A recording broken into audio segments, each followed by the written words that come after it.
des fois des processus de recrutement. Moi, j'ai connu des gens que ça a pris un mois à temps plein pour se trouver un emploi, là. La façon qu'ils vont te vendre, tu n'as pas vraiment de contrôle là-dessus. Donc, à toi d'être très clair. Ne soyez pas ambigu avec l'agence avec laquelle vous faites affaire. Soyez très, très clair. Ils nomment déjà certaines expériences que tu as fait, donc avec des Hmm. points à valeur ajoutée de Ah, j'ai vu en tant que gestionnaire que tu avais fait tel projet. Deux thumbs up, il a fait ses devoirs. Comme vous le savez, Maurice n'est plus avec nous depuis mars dernier et en conséquence, on est en train de faire une petite période transitoire vers un nouveau format.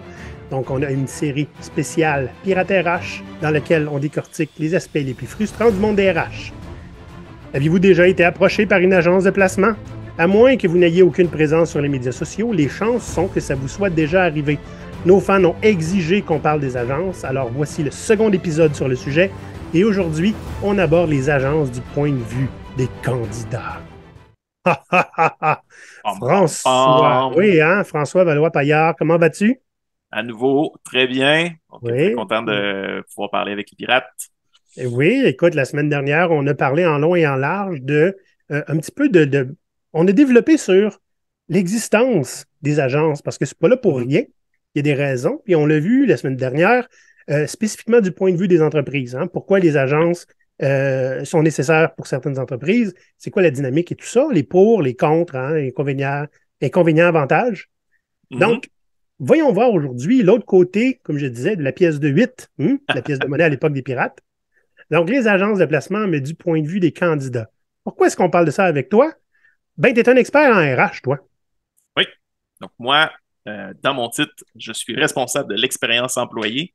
Donc, dans le côté expérience client, donc je le vois aussi. Je fais du recrutement, Mhm. donc je vois aussi là, certaines personnes qui vivent des situations avec des agences. Donc, ça me fait plaisir d'en parler aujourd'hui. All right. Écoute, un petit disclaimer avant de partir, mon François.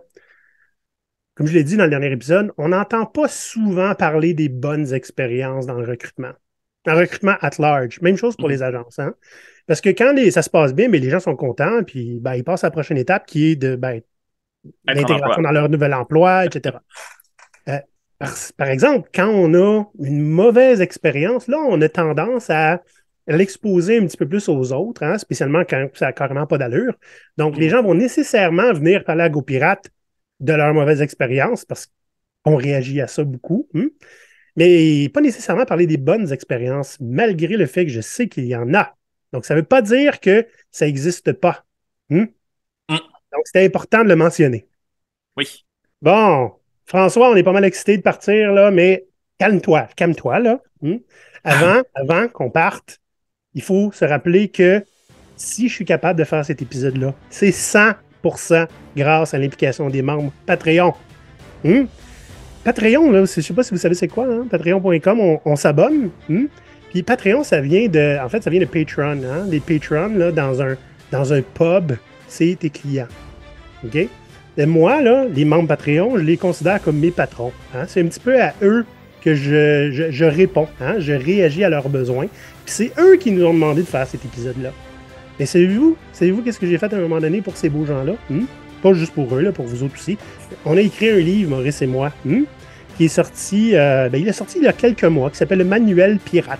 Comment réveiller le pirate en vous et reprendre le contrôle de votre carrière.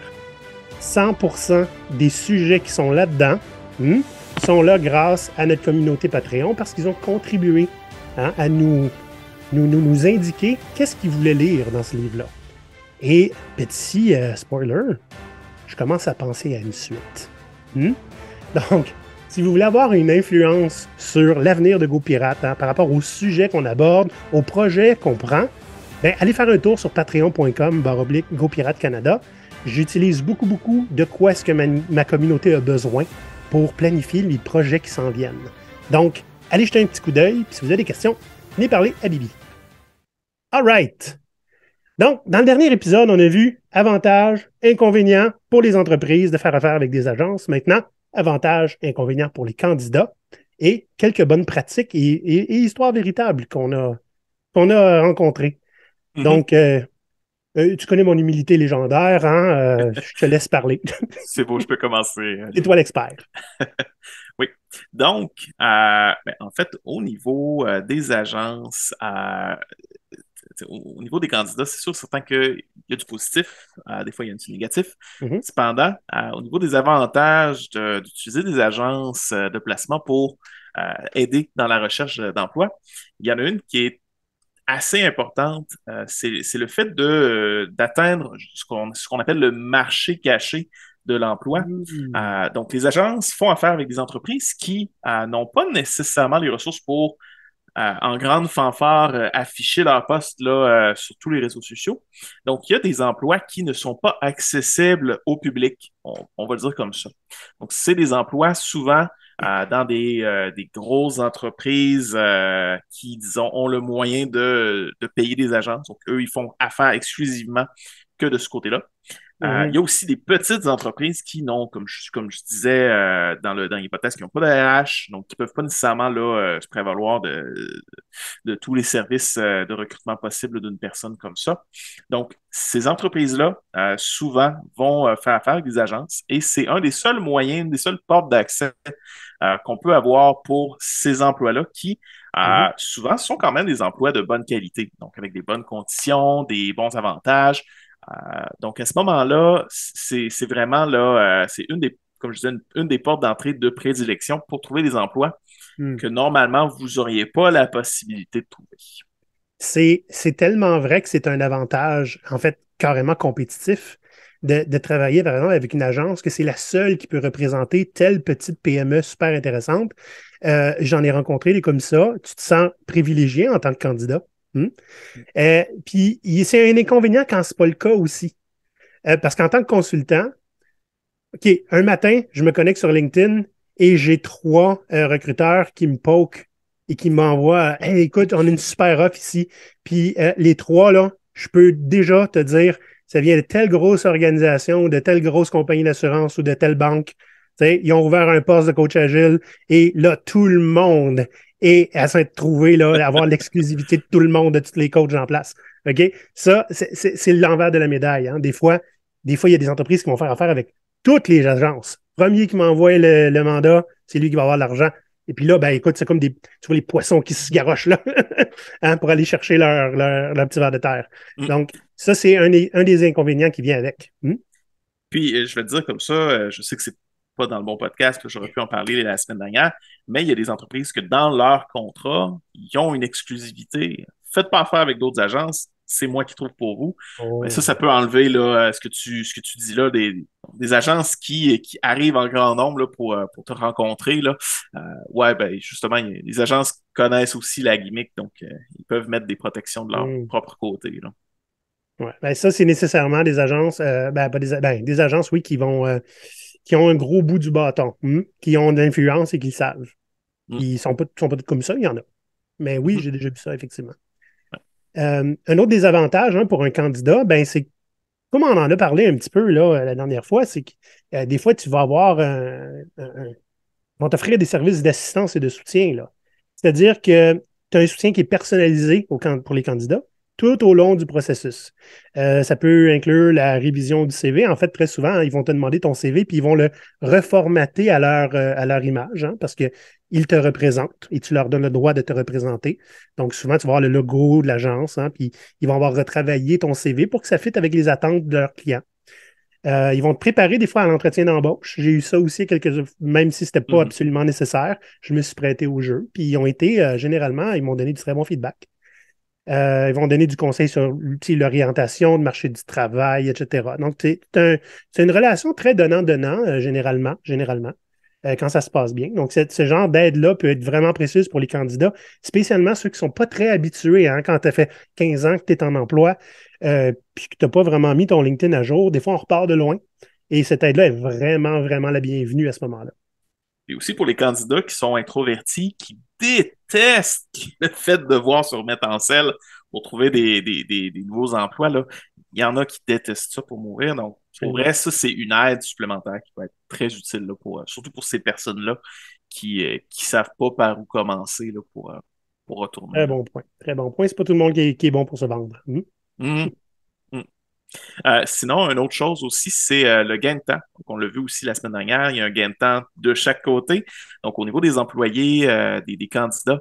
Donc, les agences de placement, ça peut faire gagner beaucoup de temps aussi parce que quand tu désires justement trouver un nouvel emploi, il faut que tu feuillettes la totalité du marché parce que nécessairement, tu veux ouvrir tes horizons. Tu veux pas seulement là, trouver un poste très précis comme toi tu veux. Des fois, tu veux évoluer dans ta carrière. Donc, faire un filtre complet de tout ce qui existe sur le marché, euh, ben, des fois, ça peut prendre là, plusieurs heures, Ouais. voire toutes tes soirées. Là. Des fois, des processus de recrutement, moi, j'ai connu des gens que ça a pris un mois à temps plein pour se trouver un emploi. Là. Donc, Ouais. souvent, l'entreprise va accélérer le processus énormément puisqu'ils ont déjà un pied dans la porte. Donc, à ce moment-là, ça permet de faire des transitions plus rapides en emploi et ça fait sauver énormément de temps, en fait, là, à ceux qui veulent justement là, changer.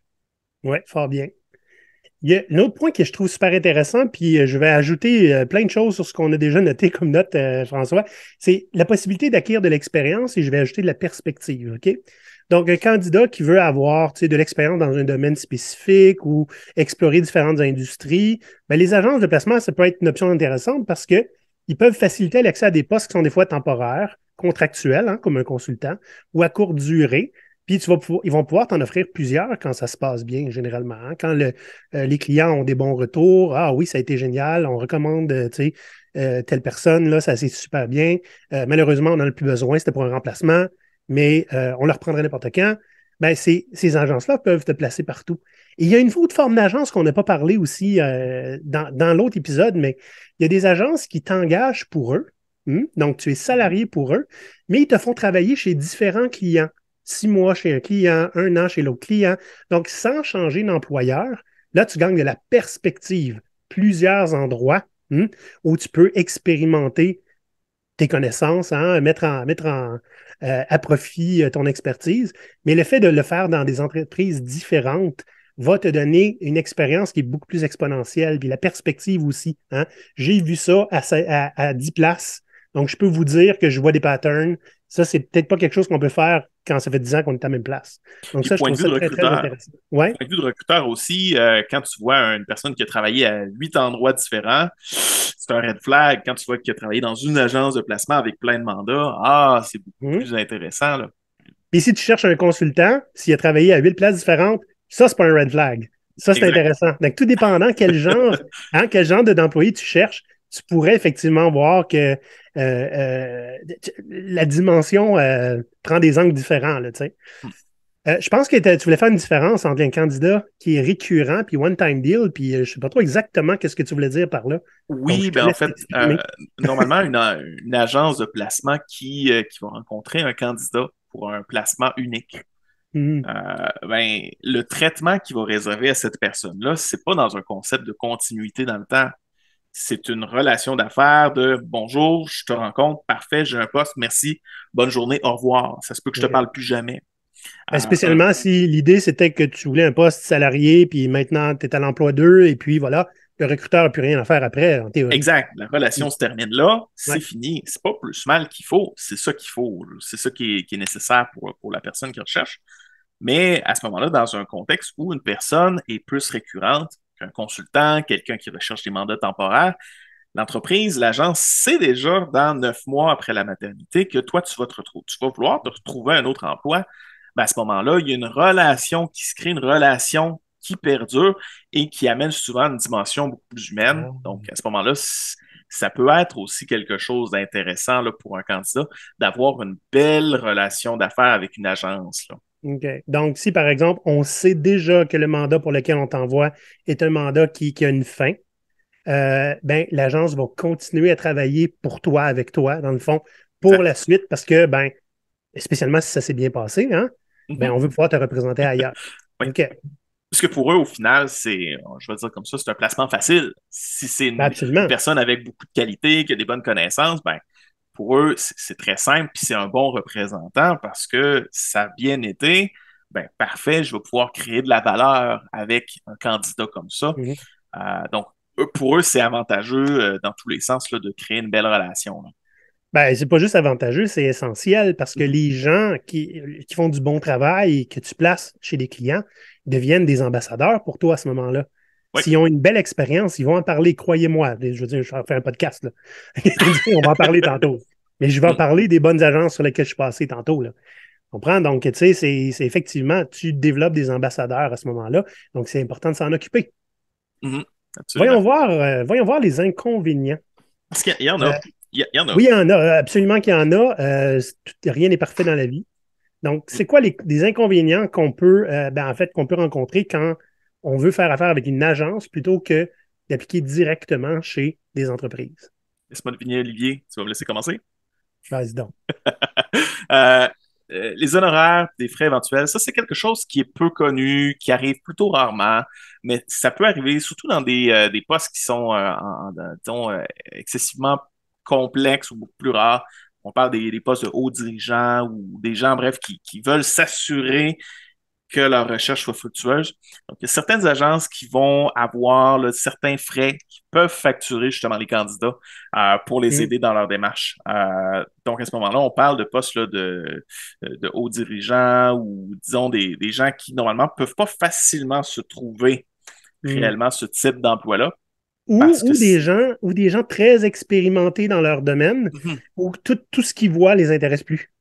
mhm. Ils veulent quelque chose, ils cherchent la perle rare. J'aime pas cette expression-là, mais tu comprends ce que je veux dire. Oui, oui, oui. Puis à ce moment-là, ben, c'est ça, c'est des petits frais qui vont être engagés par le candidat, surtout parce qu'il n'y a pas de certitude aussi C'est ça. à ce que l'agence puisse le placer, parce que c'est des profils particuliers. Euh, Et donc, l'agence, à ce moment-là, elle reçoit de l'argent et de leurs clients entreprises et aussi un plus petit montant de leurs clients candidats. mhm. Donc Ouais, ça, c'est ça pas peut la être un norme. inconvénient. C'est pas la Ouais, norme, pas la exactement. norme. Une autre chose, puis j'aimerais dire que c'est la première fois que je m'en plains. C'est pas le cas.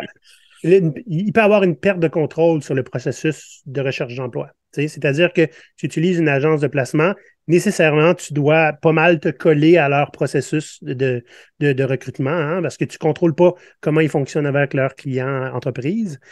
Généralement, ça se passe assez bien. Hein. C'est rare qu'on te force à faire des choses que tu ne veux pas. Hein. Mhm, Mais tu perds nécessairement une partie du contrôle. Tu sais, par exemple, comme je disais tantôt, le CV qui va être envoyé, ce n'est pas nécessairement la version finale que toi, tu vas avoir envoyée. Ça se peut qu'il y ait des choses qui ont changé.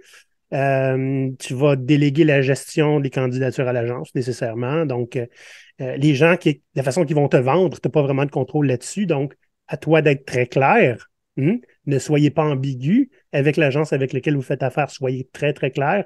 L'ambiguïté va juste être une source de problème. Donc, je vous invite à mettre carte sur table. C'est quoi vos deal breakers? C'est quoi, qu'est-ce que vous acceptez? Qu'est-ce qui passera pas?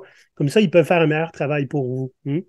Mais ça peut aussi, à certains moments, créer une forme de dépendance vis-à-vis de l'agence. Là. Si à un moment donné, l'agence se rend indispensable, vous devez tout le temps passer par elle pour faire quoi que ce soit, euh, vous sentez la perte de contrôle. Encore là, je veux dire, ça fait un petit peu partie du deal. Hein? Tu donnes le mandat à quelqu'un de trouver une job. C'est normal que tu perdes un peu le contrôle du processus, mais ne soyez pas silencieux par rapport à ça. Dites de ce quoi vous avez besoin. L'agence, généralement, va vous aider ou elle va essayer de s'adapter, là, à moins que vous ne mhm. soyez pas un très bon candidat ou un très bon client, que vous soyez bien chialeux. Là, c'est peut-être un peu plus difficile, mais je vous invite à créer une relation de transparence et de confiance avec une agence. Puis ça devrait bien se passer en général. Puis là, on le met comme un inconvénient, mais il y a certaines personnes qui préfèrent là, ne pas avoir aucun contrôle parce qu'au final, ils sont Hum, passifs dans leur recherche. Délégation, 100%. C'est Ouais, délégué, c'est plus une perte de contrôle rendu là. absolument. Là, Il y ça en a dépend qui du aiment lien de ça. confiance. Là. C'est ça, exactement. Il y en a qui sentent qu'ils perdent le contrôle sur leur carrière. C'est pas une bonne chose. C'est peut-être pas le moment de faire affaire avec une agence dans ce cas-là. Puis il y a aussi des gens qui, ça c'est un autre, l'autre côté de la médaille, des gens qui sentent qu'ils n'ont pas de contrôle quand c'est eux-mêmes qui font les recherches parce que ils sentent que les entreprises vont les rouler, que Hum, quand les entreprises leur posent la fameuse question, tu sais, c'est quoi tes attentes salariales, de ne pas pouvoir se défendre adéquatement. Donc, l'agence est un bon moyen aussi de c'est se vrai. défendre de ce côté-là. Là. Donc, c'est eux qui négocient carrément pour le candidat. Donc, il y a aussi cette vision-là, qui clairement n'est pas un inconvénient. Là, de ce Mhm. côté-ci, c'est plus un avantage. Là, donc, l'agence va au bat pour toi. Oui, très bon Euh, point. Puis, tu sais, quand aussi tu reçois une offre, tu rencontres une entreprise, elle te fait une offre sur le champ parce qu'ils t'ont aimé, ben, ça veut peut-être dire aussi que tu es un très bon candidat. Donc, plutôt que d'accepter celle-là, peut-être qu'il y a une autre offre plus loin qui, elle, va réellement être intéressante. Donc, euh, la perte de contrôle, ça peut être vu de deux façons, là. Oui, c'est vrai. Mm. Très bon point. Sinon, au niveau des inconvénients, en tant que candidat, ça vous est peut-être déjà arrivé si vous avez fait affaire avec des agences. L'agence dit, nous recrutons pour un client à Québec ou à Montréal. On ne peut pas vous donner de détails, mais c'est Hmm. une entreprise dans ce style-là. Ouais. Bon, Puis là, si tu dis, c'est-tu ceux avec avec qui je qui vais j'ai eu faire de la affaire? misère, puis que j'ai eu une relation terrible, tu le sauras peut-être pas avant d'avoir appliqué. Exact. Puis je suis sûr que tu l'as déjà vécu, Olivier, mais tu vas dire c'est une entreprise de pâtes et papiers, on va dire, peu importe là. Puis là, tu sais déjà, ah, je le sais c'est qui, c'est Ouais. évident, c'est eux là. Donc, tu sais, le fait de ne pas avoir beaucoup d'informations sur l'entreprise que tu veux appliquer, ben, ça fait en sorte que tu ne connais pas beaucoup les valeurs de l'entreprise avant d'aller plus loin dans le processus. Mhm. Tu sais pas à quoi t'attendre non plus aussi, oui, aussi au niveau du poste, parce que chaque entreprise a des réalités très différentes. Ça amène des enjeux où, au final, un peu comme on disait tout à l'heure, une perte de contrôle, ben, c'est une perte de connaissance avant qu'on arrive à l'étape où tu les rencontres en personne. Mhm. Puis, puis ça, il y a une bonne raison pourquoi l'entreprise, l'agence va le faire aussi. C'est parce que s'ils ne mettent pas un petit peu d'inconnu, ben, il n'y a pas grand-chose qui empêche le candidat de juste appeler l'entreprise et dire Hey, moi, j'étais à la recherche d'un emploi, j'ai parlé avec l'agence, il paraît que vous recrutez pour ça, tant Ouais. qu'à payer 20% de mon salaire, embauchez-moi donc. Puis c'est pour ça, Ceci là. dit, c'est quand même rare. La plupart des agences, quand ils m'offrent quelque chose, ils me disent c'est quoi le nom du client, puis ils me demandent la permission de me représenter en exclusivité. Ça veut dire que je ne peux pas donner mon go à quatre agences, puis que les quatre aillent négocier Mhm. pour moi. C'est une exclusivité, donc il y a une personne seulement qui peut envoyer mon CV pour cette opportunité-là. Mais ils vont le dire généralement. En fait, Ouais. souvent, ils vont utiliser comment tu appelles ça, le clout, hein? Le fait, c'est un gros nom, une entreprise reconnue au Québec, un leader dans son domaine pour attirer des consultants ou des salariés. Hein? Fait que c'est rare qu'ils taisent le nom. En fait, généralement, ils vont l'utiliser pour le vendre, le poste. Là. Donc, Mhm. soyez pas trop inquiets avec ça. Mais ça va arriver effectivement que tu vas avoir moins de visibilité sur d'autres aspects, hein, parce que ben, tout ce qu'on sait, c'est que c'est un très gros nom. Je connais personne qui travaille là. Fait que Ouais. des fois, c'est lors de l'entrevue encore, hein, directement avec le client, que tu vas pouvoir poser les questions. Donc, ça délaie un petit peu le rapport direct avec le client. C'est peut-être plus ça, en fond, hein, parce que Mhm. j'ai pas vu beaucoup d'agences qui m'ont carrément pas donné d'informations. Généralement, ils Non, ben t'en c'est ça, donnent un c'est que peu. l'information revient plus tard, là. C'est ça. Elle Normalement, à arrive un partir peu du plus tard. moment, normalement, au niveau de l'échange, tu parles avec l'agence, l'agence confirme que tu es un candidat intéressant, ils parlent avec l'entreprise leur dit oui, c'est intéressant, je veux le rencontrer. Puis là, c'est à ce moment-là que en fait, l'agence va te donner le nom de l'entreprise. Donc là, Ouais. il y a comme un échange, il y a un intermédiaire, là. Donc c'est pour ça qu'il y a un peu moins de visibilité. Mais normalement, tu sais où est-ce que tu t'en vas quand tu vas faire ton entrevue, on s'entend. Le dernier inconvénient, puis je vais mettre plein de bémols dessus, Mhm. ça crée, tu sais, avoir, si par exemple, passer par une agence, c'est un petit peu un autre monde. Hein. C'est-à-dire il y a bien des postes, par exemple, qui ne seront pas ouverts au grand public, mais qui vont être 100% juste accessibles via une agence. OK? Donc, veux pas, au lieu de faire concurrence à tout le reste du marché, tu as de la concurrence avec tous ceux qui sont dans une agence. OK? Fait qu'il y a plein de CV qui viennent de toutes les agences, spécialement quand le poste est ouvert à tout le monde, là, hein, à tout le monde dans les Mhm. agences. Fait que là, tu es en compétition, dans le fond, avec les meilleurs de ton domaine. Et ça peut être assez imposant de savoir ça. Et même dans une agence qui est exclusive à un client, ben, qu'est-ce qui dit qu'ils n'ont pas 12 CV à envoyer pour le poste? Fait qu'il faut que tu te démarques parmi les 12.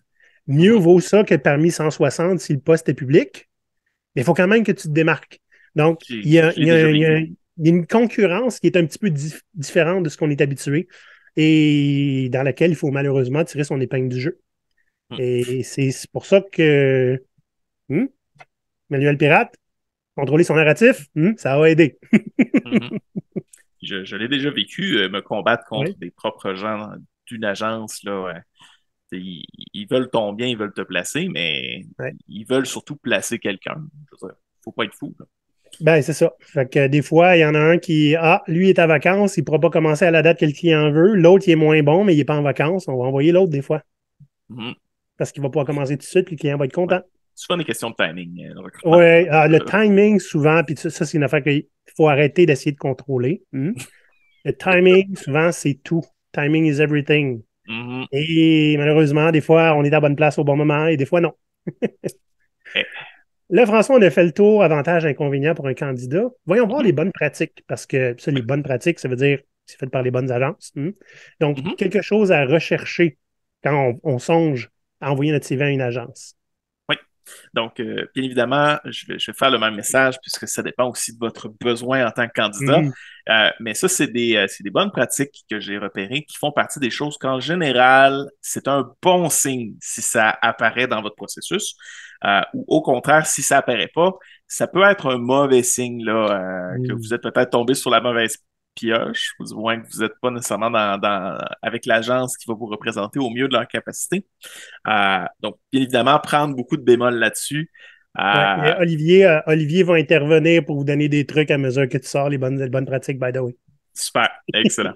Donc, premier point, l'agence va prendre le temps de vous contacter de façon personnalisée et aura pris un minimum de temps là, pour analyser votre CV, ce que vous avez sur vos réseaux sociaux, parce que ça arrive Là, des entreprises qui envoient 1000 messages à tout le monde en se disant, il y en a bien un têteux qui va répondre puis qui va tomber dans ce que je recherche. là, je suis en Euh, train d'overheater, là, François. OK? Je vais mettre l'accent sur des mots importants de ta phrase. Vous Vas-y. contactez de façon personnalisée et aura pris le temps d'analyser votre profil au minimum. OK? Vous voulez un bon truc, les pirates, là? Faites comme moi, mettez un emoji dans votre prénom sur LinkedIn. Si quelqu'un vous contacte et que l'emoji est là, c'est un bot ou une automatisation qui vous a contacté. C'est Entre guillemets, un bon nom du filtre. candidat, là. Ouais, des fois, tu vas avoir entre crochets. Et prénom, j'espère que tu vas bien. C'est pas un bon début. Non. Donc, ça serait le minimum, que ce soit quelqu'un qui vous contacte de façon volontaire et non un robot. Si vous aimez les robots, c'est correct, OK? Mais moi, j'essaie de parler avec des gens en premier parce que ben, j'aimerais ça que ce soit des gens qui me choisissent. Mhm. Voilà. Oui. Puis quand le texte d'intro est super général, c'est pas bon signe. Si Ouais. dans l'approche, donc l'approche, c'est le premier message envoyé par une personne d'agence, il nomme déjà certaines expériences que tu as fait, donc avec des points à valeur ajoutée de j'ai vu en tant que gestionnaire que tu avais fait tel projet. De thumbs up, il a fait ses devoirs. Veux-tu que je te raconte la meilleure façon dont on m'a approché Oui, dans ma vas-y. carrière et qui m'a donné d'ailleurs le meilleur job salarié que j'ai jamais eu, Mhm. avec le meilleur patron, le meilleur salaire et tout ça.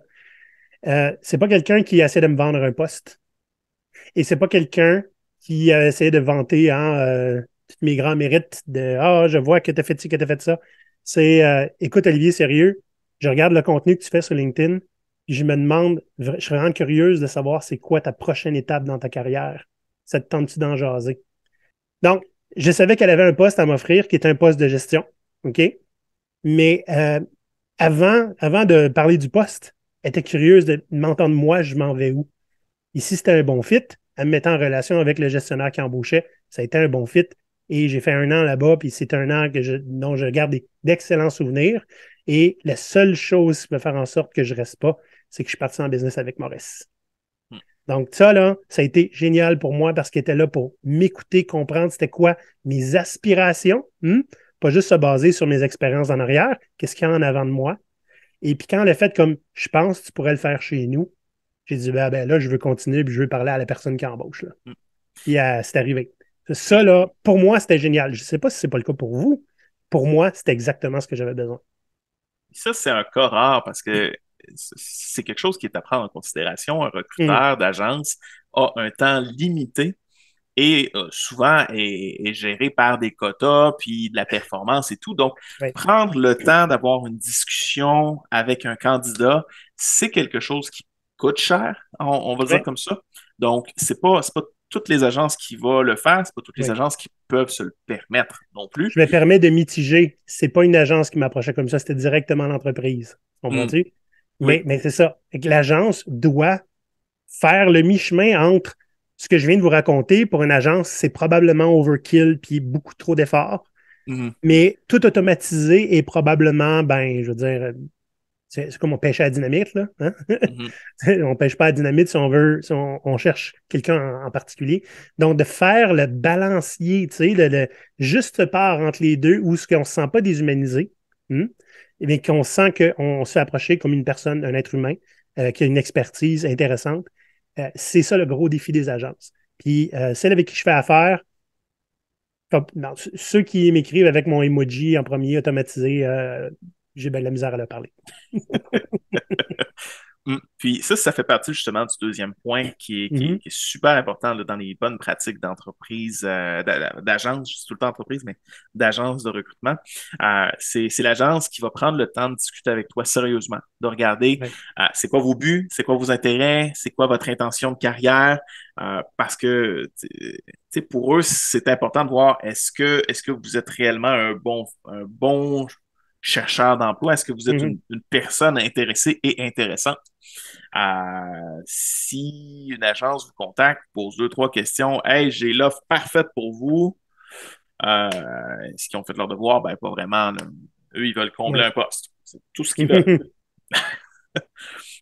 Sinon, aussi l'agence qui va vous présenter beaucoup d'offres d'emploi différentes. Donc, plutôt que d'essayer de viser pour avoir les fits parfaits, ils vont tirer au shotgun. Ouais. Donc, ça, c'est aussi un red flag. Donc, normalement, ce qu'ils vont faire, c'est considérer votre expérience, vous présenter peut-être une offre, deux offres, tout dépendant. Des fois, c'est deux offres qui peuvent être complètement différentes en fonction de ce que vous recherchez. Donc, à ce moment-là, ce qu'ils vont faire, c'est qu'ils vont vraiment cibler votre besoin, puis Mhm. ils vont essayer de combler un poste pour vous. Ils vont pas tenter de combler un poste avec vous. Euh, donc, ça, c'est aussi quelque chose qui est quand même important à valider aussi. Sinon, il y a certaines agences qui vont vous parachuter. Tiens, OK. voici le poste. Bon, ils font le processus, t'es embauché, merci, bonne journée. Il y a cependant les bonnes entreprises en recrutement, les agences vont faire des suivis rapides entre vous, l'entreprise sélectionnée. Ils vont aussi vous préparer adéquatement à votre entrevue. Ils vont vous assurer au final que vous êtes soutenu dans tout le processus. Puis ça, c'est une bonne pratique parce que ben, ils ont intérêt à le faire pour que ça marche. Mhm. Moi, un candidat pas préparé qui arrive dans mon entreprise, à l'entrevue, qui dit ah, ben, je le sais pas, j'ai une agence qui m'a dit de venir ici aujourd'hui à 10 heures. Ouais. Je l'ai vécu, c'était du placement personnel temporaire, mais je l'ai vécu, là. Ouais. Parachuter, va là-bas à 10 heures, tu sais même pas où est-ce que tu t'en Débrouille-toi. vas. Ouch, ça fait Ouais. mal. Euh, donc, tu sais, ça, c'est aussi une pratique qui est importante. L'accompagnement Ouais, absolument, du absolument. candidat, là. J'en ajoute un autre, hein, parce qu'il y a la dimension consultant aussi qui prend beaucoup de place, de plus en plus de place. Hein. Il y a beaucoup de gens qui se lancent en consultation. Donc moi, j'en suis depuis 3 ans. Donc, une des bonnes pratiques que je vois, puis elle n'est pas là partout, mais elle est là à plusieurs endroits, c'est tu ne fais pas juste placer le candidat, mais tu le considères comme un de tes représentants ou un ambassadeur, comme je disais tantôt. Et puis tu vas faire un suivi constant avec lui. C'est-à-dire de s'assurer que en tout temps, qu'il est optimal et qu'il se sent en sécurité, hein, chez son client, comment se passe la relation. Tu es curieux de savoir comment ça se passe. Tu peux même lui poser des questions sur comment augmenter l'expérience avec ce client-là. OK, lui, il est en place, toi, tu ne l'es pas. Donc, les agences qui font ça, là, c'était très intéressant, non seulement pour que le candidat reste plus longtemps possible, mais pour qu'il ait envie de faire affaire encore avec l'agence quand le mandat sera fini. Donc, ça, c'est une bonne pratique que je ne vois pas partout, mais qui commence à émerger là, assez fréquemment. Ça permet aussi aux agences de barrer les entreprises qui ne sont pas des bonnes entreprises, là.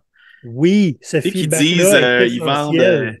ils vendent que c'est une entreprise de la culture super intéressante, des avantages et tout. Tu te rends compte, une fois que ton représentant est placé, que ouf, Ouais, ça marche pas, là. Ben là, à ce moment-là, ça permet aussi d'éviter à d'autres candidats futurs absolument. de se faire placer là, là. Absolument. Et là, on a fait le tour des avantages et inconvénients, puis on a quelques exemples, des Mhm. bons et des mauvais. Moi, Parce qu'on en a j'aimerais. vécu. On en a On en vécu. a vécu, hein. Ben, comme tu sais, j'aurais pas à le dire là, ça fait 3 ans que je suis en agence. J'ai vu pas mal de places. J'ai acquis beaucoup de perspectives aussi. Et puis depuis que je suis consultant, j'ai fait affaire avec plusieurs agences, là, des noms que je nommerai pas, là. Mais il y a des endroits où je me suis senti comme une vache branchée à son crayon. Je le sentais, là, c'était clair. J'ai été mis là pour qu'ils puissent faire de l'argent. Et de temps en temps, on m'appelle nécessairement un mois avant mon renouvellement pour voir si je veux renouveler. Hein? Et that's it. C'était le minimum nécessaire on va appeler ça de la survie. Hein? C'est des agences qui sont plus passives et qui s'intéressent à toi quand c'est le temps de renouveler, ou puis c'est pas mal ça. Mm. Donc, c'est assez simple. Je n'ai pas renouvelé avec les autres. C'est à partir du moment où je n'ai pas renouvelé avec l'entreprise client, j'ai aussi pas renouvelé avec ces agences-là parce que je me donne, là, OK? Je m'attends à la même chose d'une agence avec qui je fais affaire. Puis, j'ai pas des exigences qui sont très, très importantes, là. Et le minimum, là, tu sais, je vais être traité comme un humain.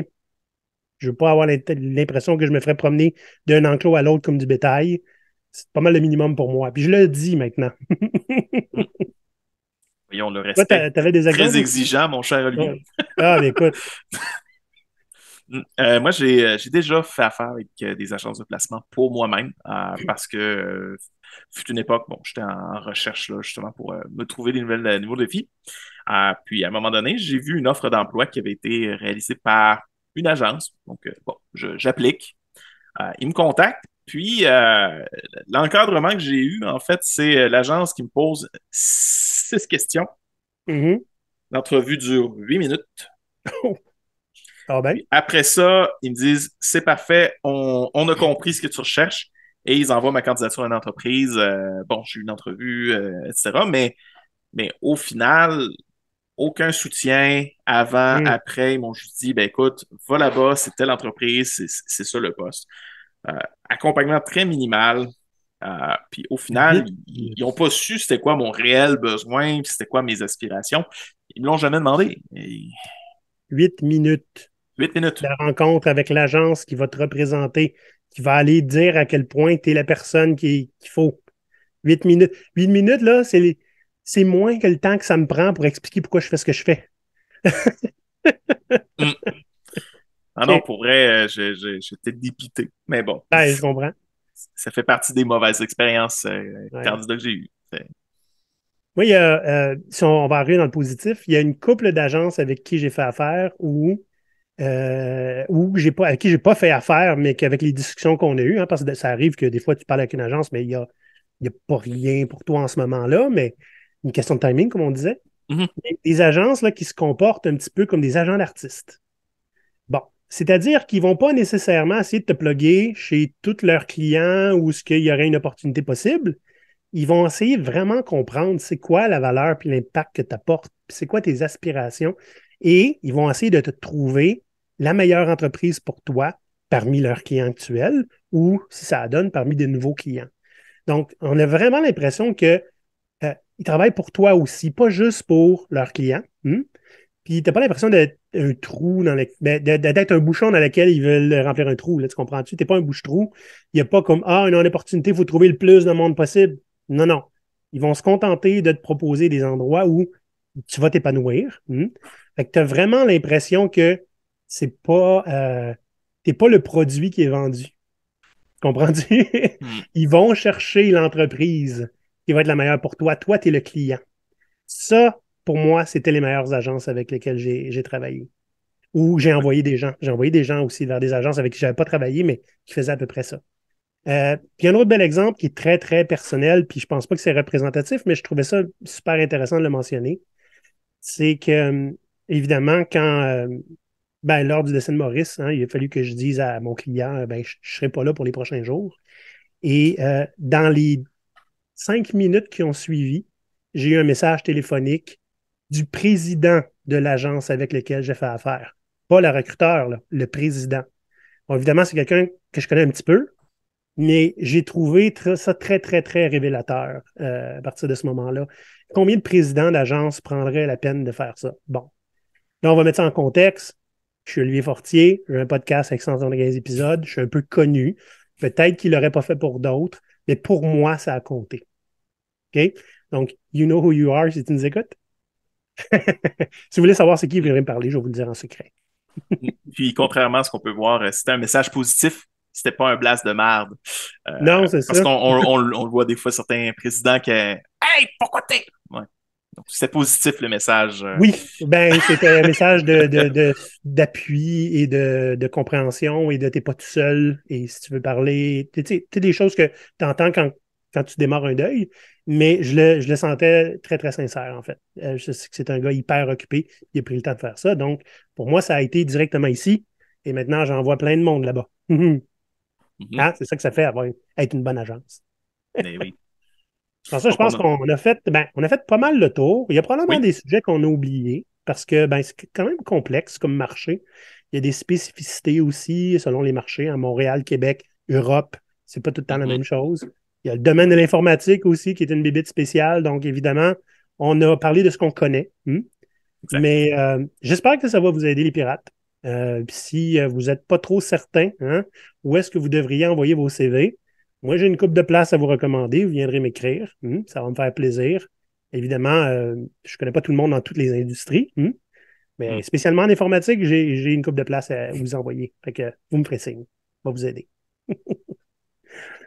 Mais François, ça a été très généreux de ta part de te joindre à nous une deuxième fois pour parler de Troisième ce fois. sujet.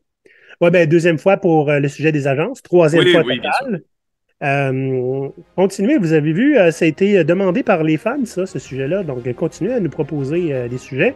On verra qu'est-ce qu'on peut faire, n'est-ce pas?